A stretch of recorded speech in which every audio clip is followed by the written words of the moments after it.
नमस्कार भक्तों, राजा नरक की कथा भाग 1। भक्तों, आज मैं आप लोगों के लिए राजा नरक की कथा लेकर आया हूँ। राजा नरक की यह कथा 2 से 3 भाग में रहेगी, जिससे वीडियो काफी लंबा नहीं होगा। किस प्रकार व्यक्ति शुभ कर्म करके भी कभी कभी नरक में चला जाता है। कर्म की गति बहुत गहन है, इसे समझना बहुत कठिन है।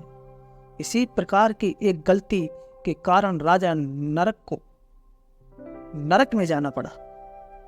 कथा बहुत मीठी है, आनंद के साथ सुने।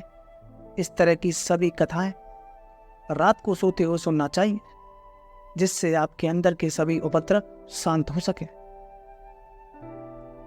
एक बार श्री शाम, श्री प्रद्युम्न, श्री चारुभानु भगवान श्री कृष्ण के परिवार के सदस्य और यदुवंश के राजकुमार श्री गद आदि द्वारका के समीप वन में विहार के लिए गए। विहार करते हुए वे सब अत्यंत प्यासे हो गए, अतः वे वन में जल प्राप्ति का स्थान ढूंढने लगे।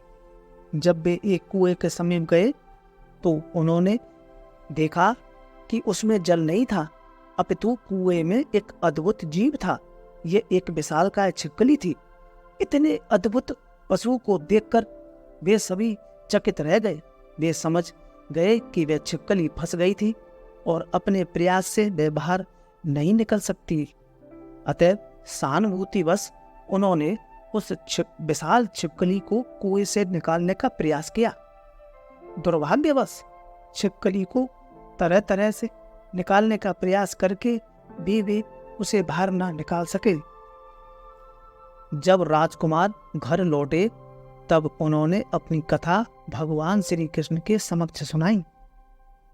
भगवान श्री कृष्ण समस्त जीवों के सखा हैं, अतः अपने पुत्रों का निवेदन सुनकर वे स्वयं उस कुएं के समीप गए और केवल अपना वाम हस्त फैलाने मात्र से उस विशाल छिपकली को सरलता से बाहर निकाल दिया। भगवान श्री कृष्ण के हाथ का स्पर्श होते ही उस विशाल छिपकली ने अपने पूर्व आकृति को त्याग दिया और वह स्वर्गलोकवासी एक देवता के रूप में प्रकट हुई। उसके शरीर का वर्ण पिघले हुए सोने के समान चमक रहा था। उसने उत्तम वस्त्र तथा कंठ में बहुमूल्य आभूषण धारण कर रखा था। उस देवता को छिपकली का शरीर क्यों धारण करना पड़ा, यह बात भगवान श्री कृष्ण से छिपी नहीं थी। तथापि अन्य सबकी सूचना के लिए भगवान ने प्रश्न किया, हे सौभाग्यवान देवता, अब मैं देखता हूं कि तुम्हारा शरीर कितना सुंदर तथा प्रभावान है। तुम कौन हो? हम अनुमान कर सकते हैं कि तुम स्वर्ग के श्रेष्ठ देवताओं में से एक हो। सौभाग्यवान हो, मेरे विचार में तुम ऐसी दशा में रहने के योग्य नहीं हो। अवश्य ही अपने पूर्व कर्मों के कारण तुम्हें छिपकली की योनि में जन्म मिला है। तो भी मैं तुमसे सुनना चाहता हूं कि किस प्रकार तुम्हारी यह दशा हुई। यदि तुम यह भेद खोलना उचित समझो तो हम सबको अपना परिचय दो। वास्तव में यह विशाल छिपकली राजा नरक थे। जब श्री भगवान ने उनसे प्रश्न किया तब तत्काल ही सूर्य के प्रकाश के समान चमकदार अपने मुकुट से धरती का स्पर्श करते हुए उन्होंने भगवान को प्रणाम किया। इस प्रकार उन्होंने पहले परम भगवान को सादर प्रणाम अर्पित किया। तत्पश्चात उन्होंने कहा, प्रिय भगवान, मैं राजा इक्ष्वाकु का पुत्र राजा नरक हूं। यदि आपने दानी पुरुषों का परिचय जानना चाहा हो तब निश्चय ही आपने मेरा नाम सुना होगा। प्रिय भगवान, आप साक्षी हैं। आपको जीवों के भूत, भविष्य तथा वर्तमान के समस्त कर्मों का ज्ञान है। आपके शाश्वत ज्ञान से कुछ भी गुप्त नहीं रह सकता। फिर भी आपने मुझे अपना इतिहास बताने का आदेश दिया है, अतः मैं पूरी कथा कहूंगा। राजा नरक ने अपने कर्म कांड के कर्मों के कारण हुए अपने पतन का इतिहास बताना आरंभ किया। वे अत्यंत दानी थे और उन्होंने इतनी गाय दान की थी कि उनकी संख्या पृथ्वी पर की धूलि, आकाश के नक्षत्रों एवं वर्षा की बूंदों के बराबर थी। वैदिक अनुष्ठानों के अनुसार दान में रुचि रखने वाले मानव को ब्राह्मणों को गोदान करने का आदेश है। राजा नरक के कथन से ऐसा प्रतीत होता है कि वह इस सिद्धांत का गंभीरता से पालन करता था, किंतु फिर भी उसके कर्म में तनिक त्रुटि के कारण उससे छिपकली के रूप में जन्म लेना पड़ा। अतएव भगवत गीता में भगवान ने कहा है कि जो दानी व्यक्ति अपने दान से लाभान्वित होना चाहता है, उसे अपने उपहार श्री कृष्ण को प्रसन्न करने के लिए देने चाहिए। दान देने का अर्थ है पुण्य कर्म करना।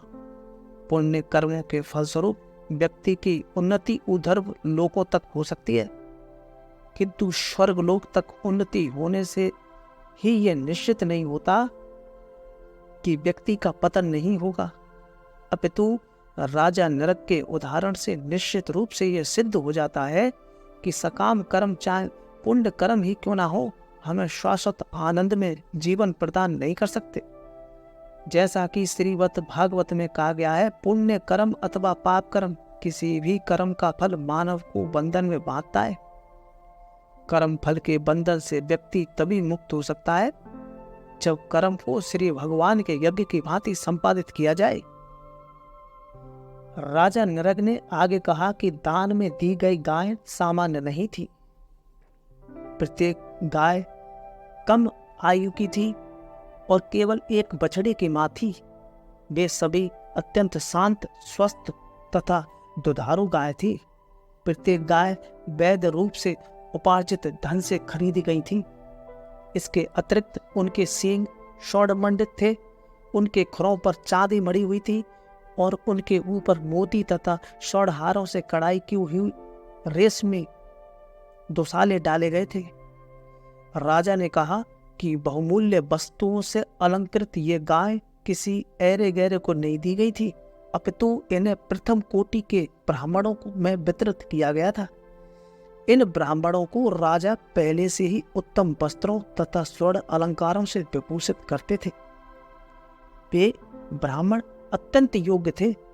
वे संपन्न नहीं थे और उनके परिवार के सदस्य सदैव जीवन की आवश्यकताओं से वंचित रहते थे। एक सच्चा ब्राह्मण क्षत्रियों अथवा वैश्यों के समान विलासी जीवन के लिए धन संग्रह नहीं करता। उसे ज्ञात रहता है कि धन मन को जीवन के भौतिकतावादी पथ की ओर मोड़ देता है, अतएव वह सदैव स्वयं को दरिद्र अवस्था में रखता है। इस प्रकार से जीवन व्यतीत करना प्रत्येक योग्य ब्राह्मण का प्रण होता है और ये सभी ब्राह्मण भली भांति इस प्रण का पालन कर रहे थे। वे वैदिक ज्ञान के विद्वान थे। वे जीवन के आवश्यक तप व व्रतों का संपादन करते थे और उदार थे। वे योग्य ब्राह्मणों के मानदंड को पूरा करते थे। गायों के अतिरिक्त उन्हें भूमि, स्वर्ण, घोड़े, गृह, हाथी भी प्रदान किए गए थे। अविवाहित बालकों को पत्नियां, दासियां, अन्न, चांदी, पात्र, वस्त्र, रत्न, गृह उपयोगी सज्जा तथा रथ आदि प्रदान किए गए थे। यह दान वैदिक विधि के अनुसार एक यज्ञ के रूप में दिया गया।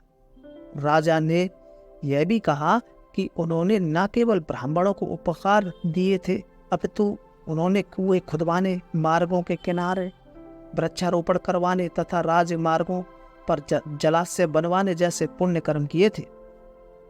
राजा ने कहा, इतना सब करने पर भी दुर्भाग्यवश एक ब्राह्मण की गाय मेरी अन्य गायों में सम्मिलित हो गई।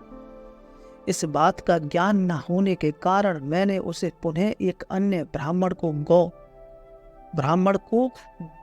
दान में दे दिया था। इस बात का ज्ञान न होने के कारण मैंने उसे पुनः एक अन्य ब्राह्मण को दान में दे दिया था। जब वह ब्राह्मण गाय को ले जा रहा था, तब उसका पूर्व स्वामी उसे अपनी बताने लगा। उसने कहा, यह गाय पहले मुझे दी गई थी, तो तुम इसे कैसे ले जा रहे हो?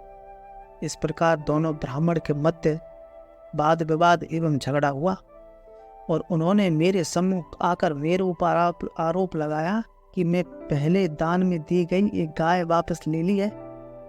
किसी भी व्यक्ति को और विशेष रूप से किसी ब्राह्मण को कुछ देर कर उसे वापस लेना महापाप माना जाता है। जब दोनों ब्राह्मणों ने राजा पर एक ही आरोप लगाया तो राजा की समझ में न आया कि ऐसा किस प्रकार हुआ। तत्पश्चात राजा ने अतिशय विनय पूर्वक उस एक झगड़ा कराने वाली गाय के बदले में प्रत्येक को 1-1 लाख गाय देने का प्रस्ताव किया। उन्होंने उनसे प्रार्थना की कि वे उन ब्राह्मणों के सेवक थे और उनसे कोई भूल हो गई है। इस प्रकार उस भूल को सुधारने के हेतु उन्होंने उनसे प्रार्थना की कि वे राजा पर दया करें और एक गाय के बदले में 1 लाख गाय दिए जाने का प्रस्ताव स्वीकार कर लें। राजा ने बारंबार ब्राह्मण से प्रार्थना की कि वे इस दोष के कारण उसको नरक में गिरने से रोक लें। ब्राह्मण का धन ब्रह्मस्वर कहलाता है और मनु के नियम के अनुसार इसे सरकार भी नहीं ले सकती है। दोनों ब्राह्मण यही कहते थे कि गाय उनकी है और किसी भी दशा में वापस नहीं ली जा सकती। दोनों में से कोई भी 1 लाख गायों से अपनी गाय बदलने को सहमत नहीं था। इसी प्रकार राजा के प्रस्ताव से असहमत होकर दोनों ही ब्राह्मण क्रोध में भरकर महल से चले गए। दोनों ही सोचते थे कि उनके वैधानिक पद का बलपूर्वक हनन हुआ है। भक्तों, आज के लिए इतना ही। आपने इस वीडियो में देखा कि किस प्रकार राजा नरक ने एक गाय को दान में दिया था। वीडियो अच्छा लगा हो तो प्लीज चैनल को सब्सक्राइब जरूर करें और कमेंट करें। आपका प्रत्येक कमेंट हमारे लिए बहुत मायने रखता है। आज के लिए इतना ही। फिर मिलेंगे इसी कथा के दूसरे भाग में। अपना ख्याल रखें। धन्यवाद।